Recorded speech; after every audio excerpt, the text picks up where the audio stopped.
우리에게 주신 하나님의 말씀은 마가복음 9장 38절부터 50절까지 말씀입니다. 마가복음 9장 38절부터 50절까지 말씀입니다.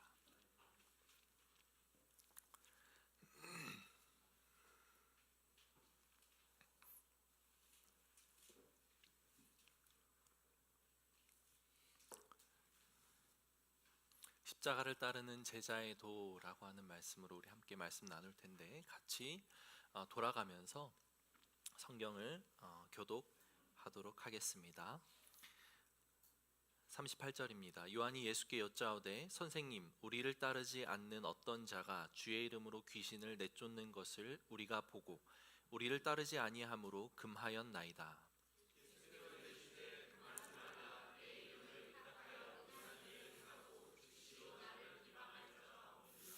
우리를 반대하지 않는 자는 우리를 위하는 자니라.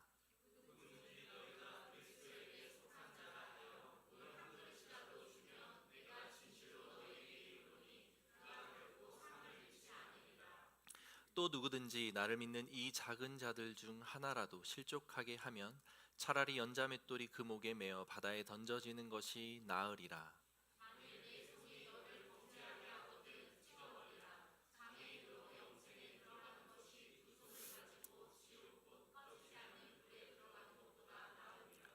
(44절은) 없고 (45절) 만일 내 발이 너를 범죄하게 하거든 찍어버리라. 다리 저는 자로 영생에 들어가는 것이 두 발을 가지고 지옥에 던져지는 것보다 나으니라.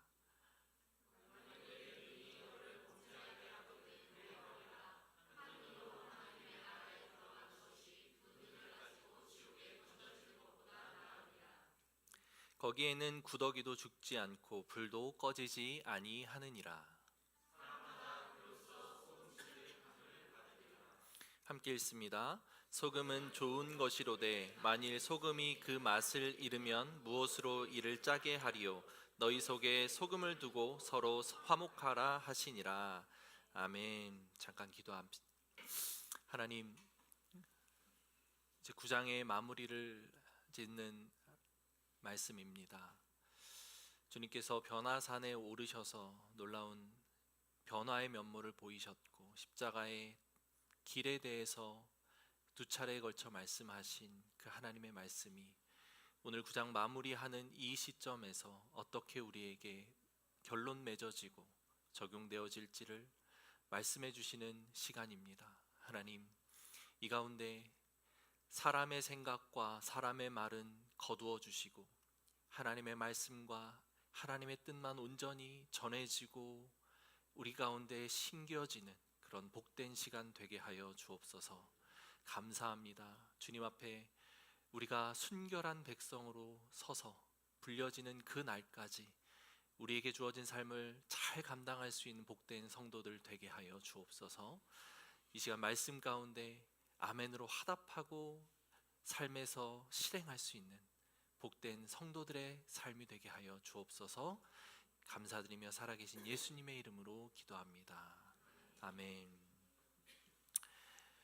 오늘 9장의 마무리 과정에 있는 말씀입니다. 9장의 시작은 변화산으로 시작되었고, 그리고 중간에 이어져 내려온 말씀들은 제자도와 관련된 이야기들이었습니다.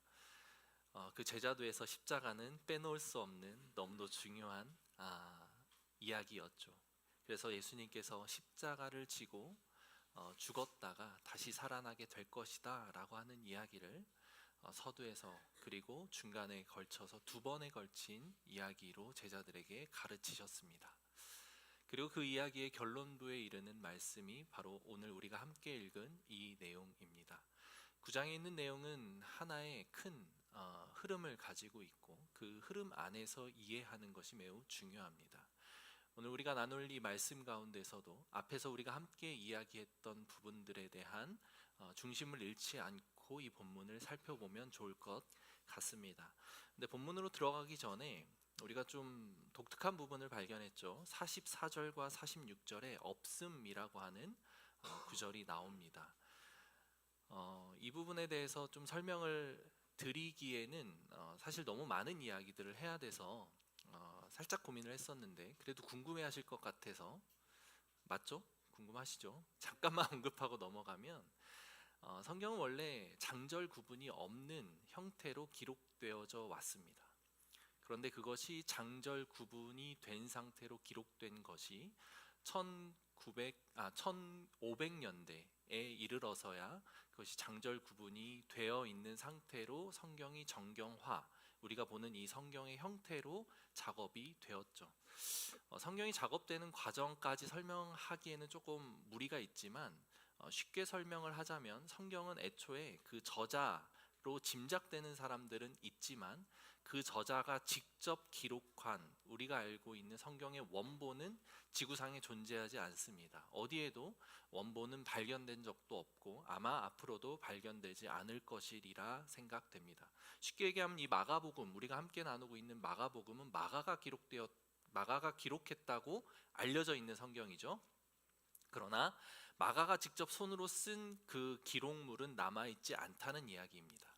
마가복음이라고 하는 마가가 쓴 기록물을 누군가가 보고 베껴 쓴 또는 듣고 기록한 그 마가복음의 사본이라고 하는 것만 존재하는 거죠. 그래서 지구상에 존재하는 성경의 그 고대의 자료들은 모두 다 사본입니다. 그래서 사본학이라고 하는 것도 존재하고 이 사본이라고 하는 것을 연구하는 학문들이 존재하는 거죠. 이 사본이 신약에 대한 사본만 대략 어느 정도인지 혹시 아십니까? 25,000개에 다릅니다. 그것도 지금까지 발견된 사본만 그래요. 그리고 그 중에서도 특별히 그리스어, 헬라어로만 기록된 사본은 4,500개에 달하죠. 지금까지 발견된 것만 그렇다는 얘기예요. 앞으로 더 발굴되고 있고 앞으로도 더 많아질 계획이죠. 아직까지 발굴되지 않았고 이 많은 것들이 연구되지도 않았습니다. 그 발견된 수많은 사본들 중에 권위 있는 사본이라고 알려져 있는 사본들은 우리가 익히 들어봤을 법한 그런 사본들입니다. 그런 사본들을 추려서 그러니까 하나님이 우리에게 가르쳐 주신 말씀이다. 예수님이 우리에게 가르쳐 주신 말씀이고 실제 원 저자에 가까이 갈 수 있는 그런 어떤 저작물들이라고 하는 인정되는 것들을 추려서 오늘날 우리가 볼 수 있는 이 정경화 작업을 한 것이죠. 그러니 얼마나 이 성경이 정교하게 그 간추려졌고 정경화 작업을 거쳤는지 알 수 있습니다. 그런데 그렇게 정경화된 작업, 1500년에 이르러서야 그 장절 구분이 된 그 정경화 작업이 있었는데 당연스럽게도 그 이후에 발견된 아주 중요한 사본들이 있겠죠. 그래서 그 이후에 발견될 사본들과 그 1500년대에 그 작업된 그 정경화 작업의 결과물과 비교해 보니까 뭔가 그 이후에 나타난 아주 권위 있는 정말 훌륭한 그런 사본들, 그 원본에 가까운 그런 사본들을 보니 이 구절은 조금 빠졌으면 좋겠다라고 생각되는 구절들이 발견된 거예요. 그래서 그 구절들을 삭제하는 작업들을 후대에 하게 됩니다. 그것의 결과가 지금 우리가 읽고 있는 44절 없음, 46절 없음입니다. 그런데 이것을 없음이라고 하는 것보다 절 자체를 없애고 숫자를 바꾸는 게 어떠냐라는 논의가 있었지만 절의 구분 자체가 우리에게 이미 너무도 익숙해져 있기 때문에 숫자를 없애는 것보단 그 없음이라고 하면서 그 자체를 삭제했다는 것을 드러내서 그 기록물로 남겨놓는 게 좋겠다라고 하면서 그런 합의가 이루어진 결과물이라고 이해하시면 좋습니다. 그래서 이 없음이라는 게 없는 성경 번역이 있어요. 킹제임스 버전이라고 하는 그 버전에는 이 44절과 46절의 구절이 나타납니다. 찾아서 읽어보시면 그냥 재밌어요. 이 본문의 흐름상 크게 걸치지도 않지만 굳이 없어도 되는 그런 이야기들이 있습니다. 그러니까 벌레가 지옥에 가서 벌레도 타지 않고 그냥 그렇게 있을 것이다, 뭐 이런 이야기들이 거기 안에 기록되어 있죠. 그래서 이 없음이라는 구절이 성경이 얼마나 정교하고 그리고 정확하게 하나님의 말씀을 보존하고자 하는 노력의 흔적인지를 알 수 있는 그런 부분이라고 이해하시면 좋습니다. 너무 짧게 설명을 해서 사실 저의 설명이 온전하게 뭐 이렇게 어이야 제야 온전하게 설명되지 않을 수 있지만 대략적인 내용이 이렇다. 궁금하시면 저에게 오면 더 자세한 설명들을 해드릴 수 있을 것 같습니다. 자, 없음에 대한 얘기를 조금 하고 싶었어요. 왜냐하면 아마 평소에 많이 궁금해하셨을 거라고 생각이 됐기 때문이죠. 자, 오늘 본문 말씀을 구체적으로 좀 살펴보면 좋겠는데요. 사랑하는 성도 여러분, 우리가 믿는 기독교 그리고 기독교의 신앙을 설명할 때 빼놓지 않고 설명하는 건 바로 은혜입니다. 은혜라고 하는 것은 기독교의 핵심 가르침이에요. 그리고 십자가와 예수님의 그 어떠하심에 대해서 드러내 보이는 하나님의 어떠하심을 설명할 수 있는 가장 핵심적인 단어라고 이해할 수 있습니다. 은혜는 어떤 것일까요? 거저 주신 것, 그리고 거저 받은 것. 우리가 한 것이 아무것도 없는데 그냥 주셨다라고 하는 것을 표현하는 신의 일방적인 축복과 일방적인 어떤 선물이라고 하는 차원에서 설명되어집니다. 은혜는 너무 중요해요. 그래서 우리가 이 은혜라고 하는 것을 늘 붙잡고 살아갑니다. 은혜 없이는 살 수 없죠. 그리고 은혜 없이는 우리가 누리는 그 풍요로운 삶 또는 복된 삶, 십자가의 그 은혜를 누리는 삶을 설명할 수가 없습니다. 예수님의 십자가는 은혜로만 가능한 이야기입니다. 그래서 이 은혜는 우리가 붙잡고 있는 너무 중요한 가치인데, 중요한 건 이 은혜라고 하는 것에 우리가 함몰되어서 은혜가 어떤 식으로 우리 삶에 적용되고 은혜를 통해 우리가 실제로 누리는 삶은 어떠한 것인가에 대해 가끔은 놓치는 경우들이 있는 것 같습니다. 어쩌면 그 놓치는 영역들이 우리의 삶을 또는 우리가 추구하고 살아내고자 하는 신앙의 삶을 조금 빈하게 가난하게 만드는 것은 아닐까라고 하는 생각을 해봅니다. 그래서 한때 우리에게 유행했던 말 값싼 복음 또는 값싼 은혜, 이런 표현을 들어본 적이 있으십니까? 예수님이 십자가를 지고 우리 가운데 베풀어 주신 그 놀라운 그 사건, 구원의 사건이 엄청난 은혜로 우리에게 다가왔는데 그것이 값싼 은혜래요. 값싼 복음이래요. 왜 그런 표현들이 우리 가운데에 있었을까요? 은혜가 왜 값싸죠? 예수님의 십자가 사건이 값쌉니까? 저렴합니까? 아니죠. 저렴한 은혜 아닙니다. 저렴한 사건 아니에요. 그런데 왜 우리가 그것을 값싸게 여기고 저렴하게 여기냐라고 하는 것이죠. 오늘 우리가 나눌 이 본문은 십자가의 도, 예수님께서 제자들에게 하신 말씀입니다. 그리고 제자들에게 하신 그 말씀의 핵심은 그 십자가에 있습니다. 그리고 그 십자가는 우리가 이해하는 은혜로만은 설명되기 어려운 도를 내포하고 있다라는 것을 이 본문을 통해 알 수 있어요. 본문을 우리가 잠깐 교독했죠. 교독하는 가운데 무엇을 느꼈습니까? 작은 자 하나를 실족하게 하는 자를 연자맷돌이라고 하는 건 사람이 돌리는 맷돌이 아닙니다. 동물, 짐승, 가축들이 돌리는 거대한 맷돌을 의미해요. 그 연자맷돌에 묶어서 사람을 물에 빠뜨리면 어떻게 되죠? 죽죠. 그 수장의 어떤 풍습, 수장의 어떤 그 당시 형벌에 대한 설명입니다. 물에 던져서 죽게 만드는 형벌이죠. 그리고 그 다음에 이어지는 말씀은 어떤 것이죠? 손이 범죄하게 하면 손을 잘라버리고, 눈이 범죄하게 하면 눈을 뽑아버리고, 발이 범죄하게 하면 발을 잘라버리고, 그리고 오늘 본문에는 없지만 아마 예수님이 그 얘기도 하고 싶지 않았을까요? 급기야는 혀로가 범죄하게 하면 혀를 잘라버리고, 이렇게 해서라도 하나님 나라 천국에 들어가는 것이 더 복되다라는 이야기를 하고 계시죠. 무섭지 않습니까? 우리가 알고 있는 은혜라고 하는 것과 지금 오늘 여기서 예수님이 말씀하시는 그 십자가에도 제자들이 따라야 하는 그 길에 대해서는 뭔가 큰 엄청난 간극이 있는 것처럼 여겨지는 것이 사실입니다. 그럼 우리는 이것을 어떻게 받아들이고 이해해야 되는가? 그것이 오늘 우리가 함께 나눠야 할 중요한 주제입니다. 말씀을 한번 읽어가면서 어떤 이야기들이 오고 갔으며 우리가 여기에서 예수님의 어떤 메시지를 받아야 되는지를 좀 구체적으로 살펴보면 좋을 것 같습니다. 자, 38절 같이 한번 읽어보겠습니다. 준비, 시작.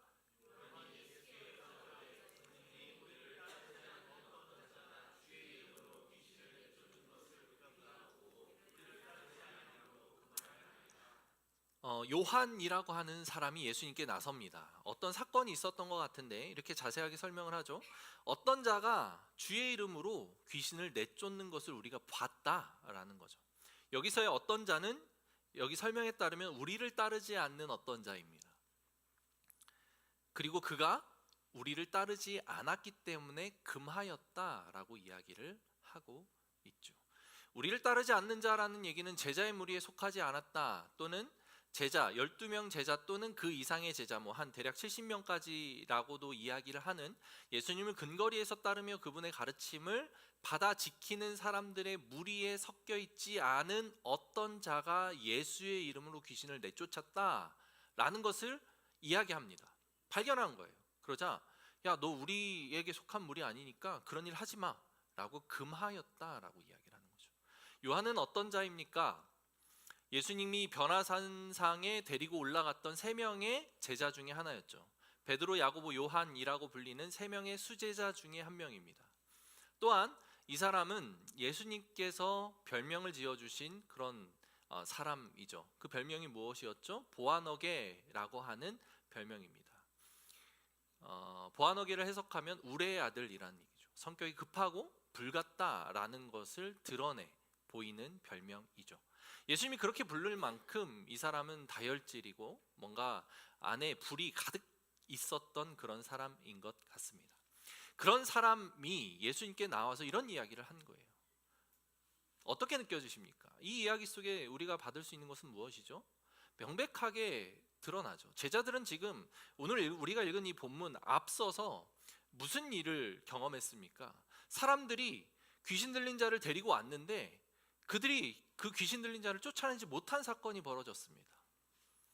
그리고 예수님이 꾸짖으시죠. 왜 그걸 하지 못하느냐? 그러면 제자들이 묻죠. 우리는 왜 이걸 못했습니까? 라고 물으니까 예수님이 기도 외에는 이런 유가 나갈 수 없다라는 가르침을 내리셨죠. 제자들이 실패했던 사건을 제자 무리에 속해 있지 않은 누군가가 행하자 그것에 대해서 금하였다라는 이야기는 제자들 마음속에, 특히 요한이라고 하는 이 사람의 마음속에 시기와 질투가 매우 가득 있었다라고 하는 것을 발견합니다.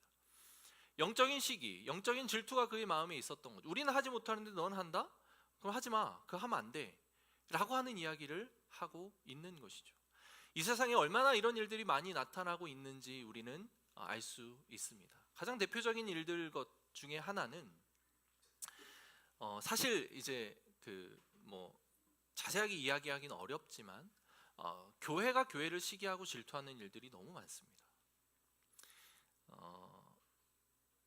교회 개척을 할 때 이제 요즘은 좀 그런 일들이 없지만 근거리에서 그 자기가 교회에 있었던 목사가 개척을 한다 그러면 그 목사는 그 교회에서 아주 역적이 됩니다. 그런데 어떤 아름다운 교회는 어떤 목사가 개척을 한다고 하면 그 교회 안에서 개척을 하도록 합니다. 왜냐하면 장소비나 여러 가지 인프라들이 부족하기 때문에 그런 개척을 할 때 그 안정적인 것들을 누릴 수 있도록 하기 위해 교회 안에서 개척을 하게 합니다.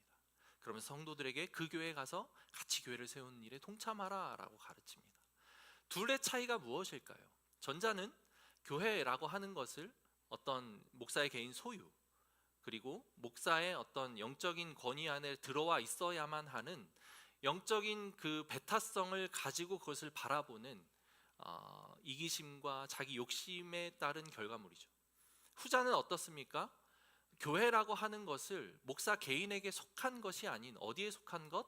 하나님의 나라, 하나님의 통치 아래 속한 것으로 보는 전적인 그 하나님 중심의 사고와 신앙에 의한 것이죠.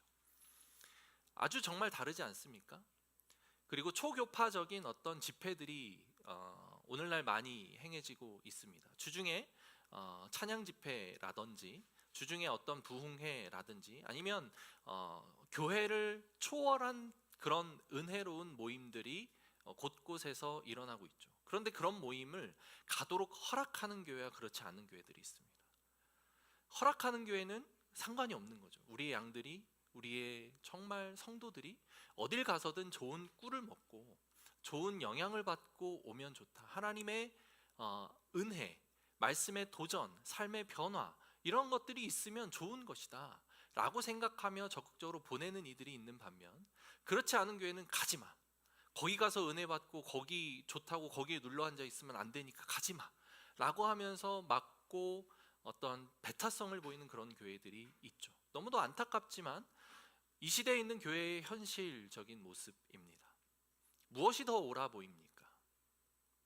당연히 배타성이 없는 것이 더 옳아 보이죠. 그게 하나님 나라의 그 영적인 원리로 봤을 때 맞는 이야기죠. 조금 더 확장해 보면 이 시대를 감싸고 있는 정말 다양한 이슈들을 보고 기독교계가 다 막 정말 서로의 목소리를 내느라고 다투고 싸우고 분열하고 있습니다. 그리고 서로 다른 교리적인 태도와 입장들에 대해 비난하고 헐뜯고 막 어떤 갈등을 일으키고 있습니다. 그런 모습들을 보면 어떤 생각이 드십니까? 가슴이 아프죠. 잘못됐고 잘됐고를 이야기할 수는 있습니다. 그러나 그렇다 할지라도 모두가 다 십자가의 도를 드러내는 주의 백성들이라고 하는 사실에 대해서는 우리가 부인하면 안 되는 것이죠. 그런데 그 이야기가 막 도를 넘어서 서로를 헐뜯는 것을 넘어서 저기에는 구원이 없다, 저기는 예수를 부인하는 이들이다, 뭐 이런 이야기들까지 하는 정말 너무 말도 안 되는 배타성들을 보이곤 합니다. 내가 믿는 것만 옳다라고 주장하고 싶은 것이죠. 그 마음의 중심에는 무엇이 있습니까? 예수님의 십자가가 있겠습니까? 하나님의 마음이 있겠습니까? 아니죠. 내가 생각하는 것을 곧 우상화하는 나의 마음이 있습니다. 십자가를 중심으로 모시고 십자가를 주인으로 모시고 예수님을 내 삶의 주인으로 모시는 삶이 아니라 내가 생각하는 것이 옳다라고 주장하고 싶은 자기중심성이 그 안에 넘쳐나는 것이죠. 제자들이 예수님이 십자가를 지고 나를 따르라, 나는 십자가에 달려 죽을 것이고 3일 후에 부활하게 될 것이다 라는 이야기를 한 것에 대해 부인하는 것과 같은 마음이 그 안에 있을 겁니다. 제자들이 그것을 부인했던 이유는 무엇입니까? 나는 십자가 없는 영광을 취하고 싶은 것이기 때문이었어요. 십자가를 지고 주님을 따라야 된다고요? 나는 십자가 지고 죽고 싶지 않은데요? 죽고 싶지 않은데 하나님이 보여주실 그 영광스러운 삶은 내가 취하고 싶은데요? 라고 말하고 싶은 제자들의 중심이 그 안에 있는 것이지요. 똑같은 마음들이 계속해서 드러나고 있는 거예요. 네가 이야기하는 십자가도, 십자가 복음, 그건 옳지 않아. 내가 생각하는 십자가도가 맞는 거야 라고 주장하면서 헐뜯고 비난하기 바쁘고, 금할 수 있으면 금하기를 원하고, 도대체 거기에 예수님의 십자가가 어디 있고 하나님의 마음이 어디 있습니까? 내가 생각하는, 여러분들이 생각하는 십자가의 도, 그것이 때로는 옳지 않을 수 있다는 것을 언제든지 인정하셔야만 합니다. 예수님은 십자가의 도를 이야기할 때 철저하게 그 마음을 죽이는 것에 대해서 이야기를 하세요. 그래서 39절부터 42절까지 뭐라고 말씀하시는지를 한번 살펴봅시다. 같이 한번 읽어보겠습니다. 시작. 예수께서 이르시되 금하지 말라. 내 이름을 의탁하여 능한 일을 행하고 즉시로 나를 비방할 자가 없느니라. 우리를 반대하지 않는 자는 우리를 위하는 자니라. 누구든지 너희가 그리스도에게 속한 자라 하여 물 한 그릇이라도 주면 내가 진실로 너희에게 이르노니 그가 결코 상을 잃지 않으리라. 또 누구든지 나를 믿는 이 작은 자들 중 하나라도 실족하게 하면 차라리 연자맷돌이 그 목에 매어 바다에 던져지는 것이 나으리라. 금하지 말라. 내 이름을 의탁하여 능한 일을 행하고 즉시로 나를 비방할 자가 없다. 내 이름을 드러내는 그 자는 금할 필요가 없다. 나를 비방하지 않을 자이기 때문이다. 예수님에게 중요한 것은 예수님의 이름이었던 거예요. 우리가 행하는 어떠한 일에도 예수님의 이름이 드러나면 괜찮은 겁니다. 금할 이유가 없습니다. 생각이 다를 수 있고 가치관이 다를 수 있고 표현이 다를 수 있습니다. 그러나 그 중심에서 우리가 빼놓지 말아야 할 것은 바로 예수님의 이름입니다. 십자가의 도이죠. 십자가의 도는 그래서 예수님이 어떻게 설명합니까? 누구든지 그리스도에게 속한 자라 하여 물 한 그릇이라도 주면, 우리 주님께 속한 자, 예수님의 이름을 드러내는 자 누구든지 그 자에게 물 한 그릇이라도 주면 상을 잃지 않을 것이다. 그리고 나서 이어지는 말씀은 나를 믿는 이 작은 자들 중 하나라도 실족하게 하면 수장에 당하는 것이 더 나으리라. 여기서 이야기하는 것은 물론 세상을 향한 구제의 손길, 세상에 있는 가난한 자 또는 병든 자, 우리가 돌봐줘야 될 구제의 대상자들, 그런 사람들을 이야기하는 것이기도 하지만 우선적으로 예수님이 말씀하신 것은 내 안에 있는 자, 나를 믿는 자, 내 이름으로 행하는 자, 즉 주님 안에 있는 형제들에게 라고 하는 것이 예수님의 중요한 전제예요. 우리 안에서 예수님의 도를 행한다라고 했을 때 다른 사람을 보며 네가 행하는 그 예수의 도는 옳지 않아 라고 이야기하는 자들, 그들은 차라리 연자맷돌에 매어 물에 빠지는 것이 더 옳다, 더 좋다라고까지 이야기를 하시는 거죠. 실족하게 하지 않으시기를 바랍니다. 어떤 모습으로든지 우리가 주님의 이름을 드러내면 되는 거예요.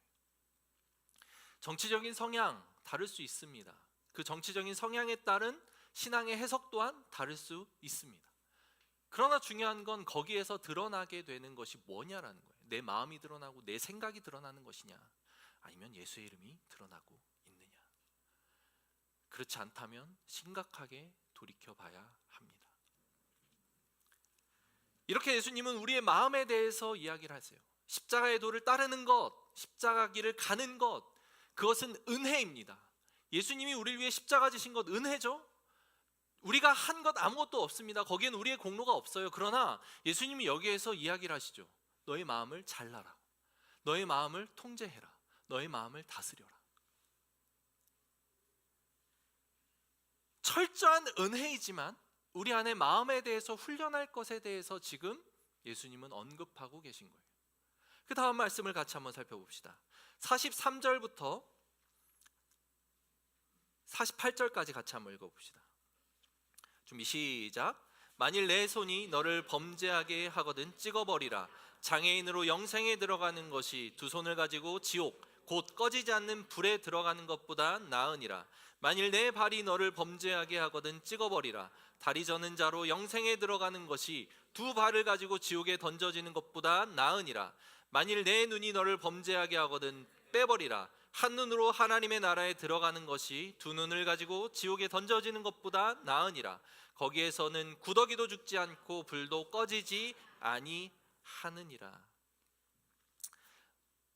흔히 이제 도벽이 있어서 그 망한 사람들, 도박하는 사람들에게 뭐 손을 잘라버리는 그 이슈들, 일들이 있죠. 그 정말 손으로 막 하는 그 범죄, 그것 때문에 손을 잘라버리면 그 사람은 어떻게 될까요? 손으로 범죄했기 때문에 손이 없으니까 더 이상 범죄를 하지 않겠습니까? 아니죠. 이제 손으로 하지 않는 도박, 입으로 하는 도박이나 또는 발로 하는 도박에 빠지게 되겠죠. 눈으로 범죄하는 사람들에게 눈을 빼어버리면 과연 범죄하지 않을까요? 눈으로 범죄한 사람의 눈을 빼버리면 보이진 않을 수 있어서, 그래서 보이는 것으로 인해 범죄하진 않을 수 있지만 만지는 것 또는 발로 가는 것, 그것으로 범죄할 수 있겠죠. 발로 범죄하는 사람들의 발을 잘라버리면 범죄하지 않겠습니까? 아니죠. 우리의 본성과 우리의 본능은 그렇다라고 이야기하지 않습니다. 예수님이 여기서 이야기를 하는 것은 무엇을 말하고자 함입니까? 잘라버리는 것, 그것을 하더라도 범죄하지 않는 것이 중요하다라는 것을 이야기하는 것이죠. 범죄하지 않는 것이 하나님 나라에 들어가는 것과 중요한 연관이 있기 때문에 이렇게 말씀하고 계신 겁니다. 되게 중요한 가치예요. 그래서 예수님이 열매로 알리라 라고 말씀하신 것은 우리가 은혜를 누리고 은혜를 받았다, 십자가에 달려 죽으신 그 예수님의 사랑, 그 예수님의 어떠하심, 그리고 예수님의 그 행하심을 우리가 믿으면, 믿기만 하면 구원을 받아 라고 이야기를 하는 것 안에 내포된 너무도 중요한, 우리가 행해야 하는, 훈련되어서 그 은혜를 어떻게 우리 삶에서 누려야 하는지에 대한 다양한 의미들이 내포되어 있음을 우리는 간과하면 안 되는 거예요. 그래서 은혜로 구원받는다, 맞습니다. 예수님이 십자가 달려서 그 구원을 이루신 것에 우리는 어떠한 공로도 없습니다. 우리가 한 것 아무것도 없어요. 온전한 은혜입니다. 그러나 그 예수님의 그 십자가 사건 이후에 예수님이 우리에게 요구하신 것은 너희도 그 십자가를 지고 나를 따르라 해요. 너희가 져야 하는 십자가가 분명히 존재한다라는 거예요. 앞서서 이야기한 건 마음을 잘라버려라, 마음을 죽여라. 내가 우상이 되고자 하는 마음, 내가 옳다라고 생각하는 생각, 나만 중심이 되어야 된다라고 하는 그 마음을 죽이고 잘라버리는 것이 너에게 중요하다. 손이 범죄하게 한다면 손으로 하여금 예수님을 주로 모시는 너의 삶을 방해하게 만드는 일이 있다면 손을 잘라버리는 것이 너에게 유익이다. 실제로 물리적으로 손을 자르라는 이야기일까요? 아니죠. 성경에서 이야기하는 대표적인 과장법 중에 하나입니다. 그만큼 손으로 범죄하지 않게 만드는 것이 너무도 중요한 것이다. 무슨 얘기입니까? 육체를 쳐서 훈련하라는 이야기죠.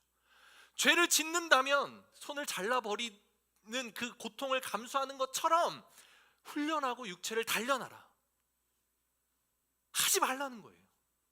눈으로 범죄하면 보지 말라는 거예요. 발로 범죄하면 가지 말라는 거예요. 물리적으로 어떠한 방법을 동원해서든지. 사랑하는 남성, 죄송합니다.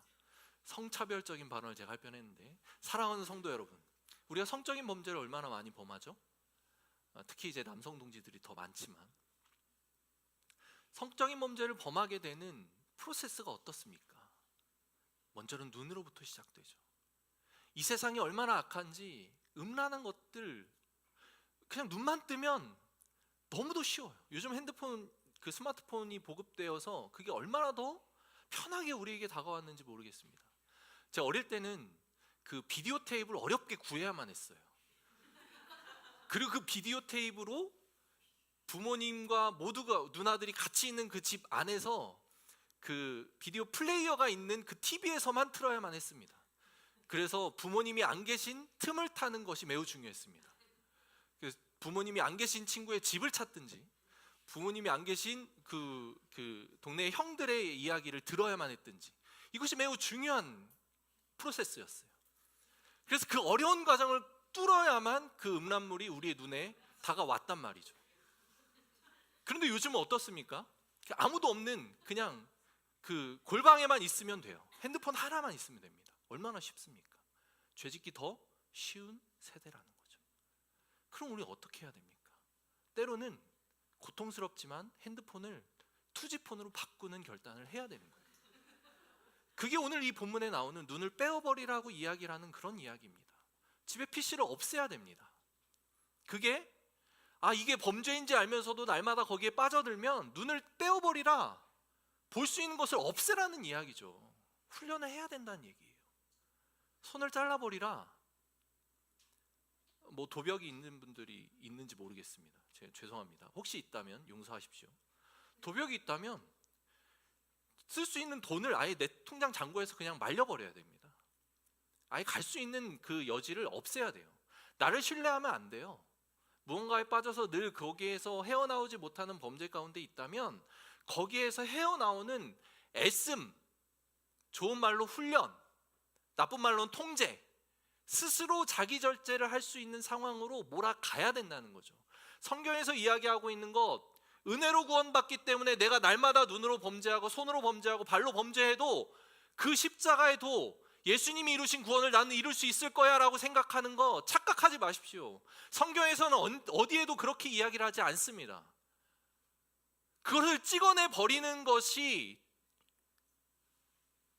네가 그 눈을 유지하고 손을 가지고 있는 상태로 지옥불에 던져지는 것보다 낫다 라고 예수님이 이렇게 얘기하시잖아요. 십자가를 지고 나를 따르는 삶, 그냥 얻어지는 삶 아니야 라고 예수님이 이렇게 가르쳐주고 있는 거잖아요. 그럼 무엇을 해야 됩니까? 어떻게 해야 됩니까? 끊어내 버릴 것 끊어내고, 절제할 수 있는 것 절제하고, 그리고 그 공허한 마음을 채울 수 있는 하나님의 말씀, 그리고 더 나아가서 그 모든 것들을 가능하게 해줄 기도의 삶, 그것으로 나를 채우는 것, 그것이 바로 십자가를 따르는 길이다 라는 것을 오늘 예수님이 이야기해주고 있는 거예요. 그럼 기독교는 공로에 의해서 구원받는 종교입니까? 아니죠.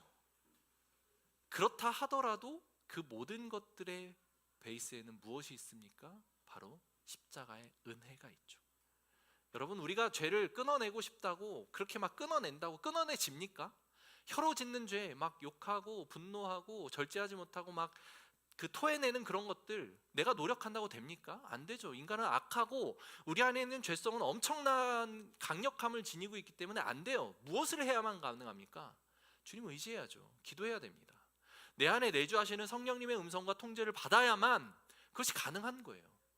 그래서 이 9장 서두에 변화산과 십자가의 그 죽음, 순환을 예고하는 그 본문과 마지막에 이 절제, 통제, 십자가를 지는 구체적인 삶이 어떤 것인지를 가르쳐주는 이 이야기의 사이, 중간 9장의 중반부에 무슨 가르침이 있습니까? 기도에 대한 가르침이 있죠. 기도 외에는 이런 일가 나을 수 없다라고 가르치는 것, 기도 외에는 십자가 지는 삶이 가능하지 않다라고 가르치는 것과 같은 이야기라는 얘기예요.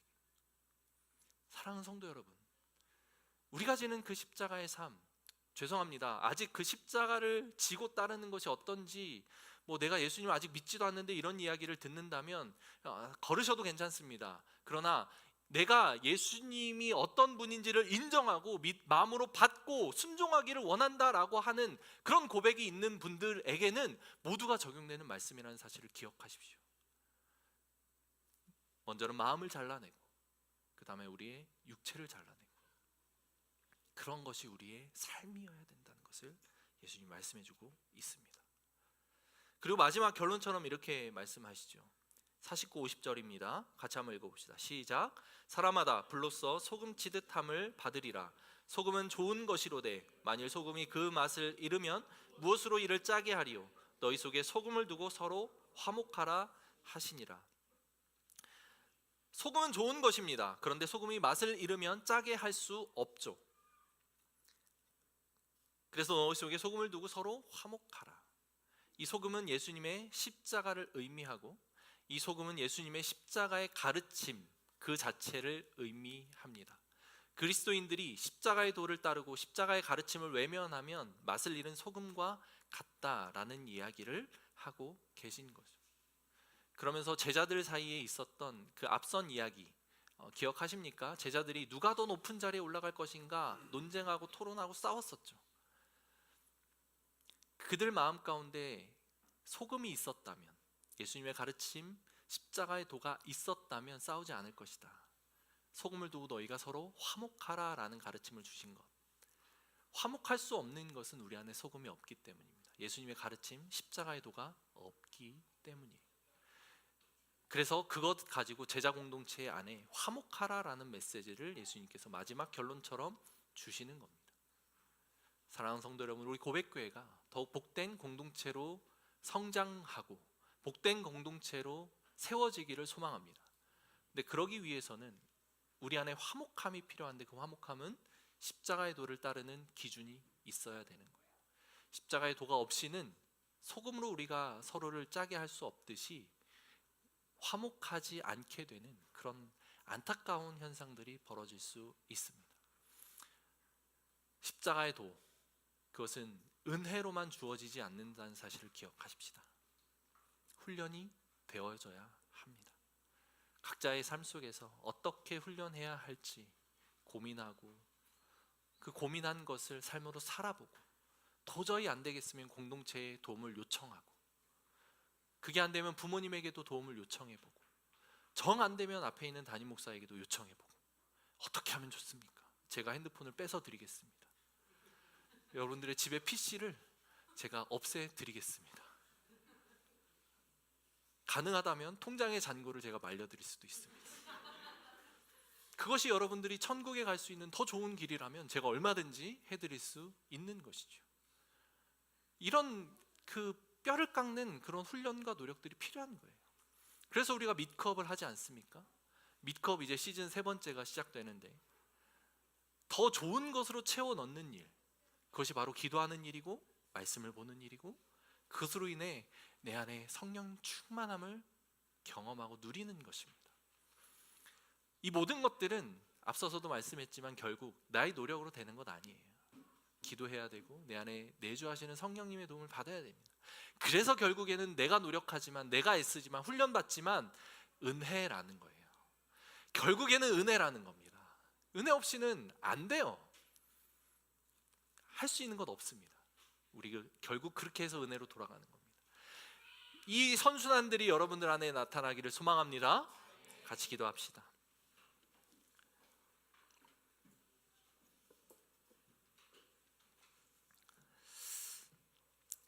제자들은 끝까지 십자가 없는 영광을 구하고 십자가 없는 영광을 취하기를 원했었죠. 그렇지만 예수님은 너희들이 져야 할 십자가에 대해서 계속해서 이야기하셨고, 그리고 또 오늘 마지막에 이렇게까지 하는 것이 너희들이 너희의 십자가를 지는 일이야 라고 가르치고 계십니다. 그리고 그 십자가의 도와 가르침 없이는 너희 안에 화목함은 있을 수 없어. 끊임없이 서로 높아지려 할 거고, 자기가 먼저 높아지려 할 거고, 끊임없이 내가 옳다라고 이야기할 거고, 끊임없이 내가 마음 가운데 품고 있는 열정과 생각이 맞다라는 주장을 하게 될 것이죠. 예수님 그걸 너무도 잘 아셨기에 이렇게까지 말씀을 하셨습니다. 그러나 이것 또한 마찬가지로 은혜 없이는 안 됨을 우리는 잘 압니다. 엎드리십시오. 그리고 주님 말씀 앞으로 돌이켜 보십시오. 그럼 주님께서 끊어낼 수 있는 지혜도 주시고, 끊어낼 수 있는 용기도 주시고, 끊어낼 수 있는 공동체도 우리에게 허락해 주실 것입니다. 그것을 통한 은혜, 그것을 통한 복, 그것을 통한 풍성한 삶은 어떠한 것인지 아직 우리가 맛보지 않았기에 알 수 없다면 주님 그것을 맛보게 하여 주옵소서. 끊어내 보고 그것을 통해 은혜를 누릴 때 그것이 얼마나 평안한 삶인지를 깨닫게 하여 주옵소서. 우리 같이 그렇게 주님 앞에 기도하면서 나아갈 때, 주님 그 은혜를 내가 누리고 싶습니다. 십자가를 통과하는 삶, 십자가를 통과한 영광의 삶을 내가 누리고 싶습니다. 그 은혜를 나에게 허락하여 주옵소서. 같이 기도합시다. 사랑의 하나님 감사합니다. 주님 가르쳐 주신 그 십자가 은혜와 십자가 도가 우리에게 얼마나 무겁게 다가오는지 주님 새삼스럽게 느끼고 새삼스럽게 깨닫습니다. 하나님, 은혜라고 하는 것이 때론 우리에게 한없이 가볍게 다가왔었는데 그것이 결코 가벼운 내용이 아니라는 사실을 마음으로 받고 우리의 삶으로 받기를 원합니다. 아버지 하나님, 연자맷돌을 메어 물에 빠져 죽는 것이 낫다, 작은 자를 실족하게 하는 것, 우리 안에 들어온 예수를 믿고 예수의 이름으로 행하는 그 작은 자를 실족하게 하는 것이 수장당하는 것보다 낫다라고 하는 그 예수님의 가르침은 도대체 어떠한 가르침입니까? 손을 잘라버리라라고 말씀하시는 그 예수님의 가르침은 도대체 어떠한 가르침입니까? 우리가 따라야 하는 그 십자가의 삶은, 십자가의 길은, 십자가의 도는, 내가 감당해야 될 십자가는 아버지 하나님 어떠한 것입니까? 주님 따르게 하여 주옵소서. 아버지 하나님, 주님 말씀해 주신 그 말씀대로 감당케 하여 주옵소서. 무엇을 잘라내야 합니까? 무엇을 끊어내야 합니까? 아버지 하나님, 어떤 마음을 죽여야 합니까? 아버지 하나님, 내가 감당해야 될 십자가를 온전히 깨닫고 주님을 따르는 복된 삶, 풍성한 삶을 누리는 우리 고백교회 성도들이 되게 하여 주옵소서. 사랑의 하나님, 주님께서 말씀하신 십자가를 지고 나를 따르는 삶이 어떠한 것인지 단편적으로나마 얕게나마 오늘 이 짧은 말씀을 통해 들었습니다. 하나님, 이것이 너무 고통스럽게 여겨지고 쉽지 않다고 여겨져서 포기하고 싶습니까? 아닙니다. 그것을 위해 주님께서 십자가에 못 박혀 죽으셨사오니 우리가 그것을 능히 감당하겠습니다 라고 고백하고 돌이키는 그런 귀한 성도들 되게 하여 주옵소서. 혼자 싸우는 것이 아님을 주님께서 늘 말씀하십니다. 기도함으로 우리 안에 내주하시는 성령님과 함께 그 싸움을 싸울 수 있음을 감사하며 성령님 의지해서 이 싸움을 승리로 이끌 수 있는 우리 복된 성도님들 되게 하여 주옵소서.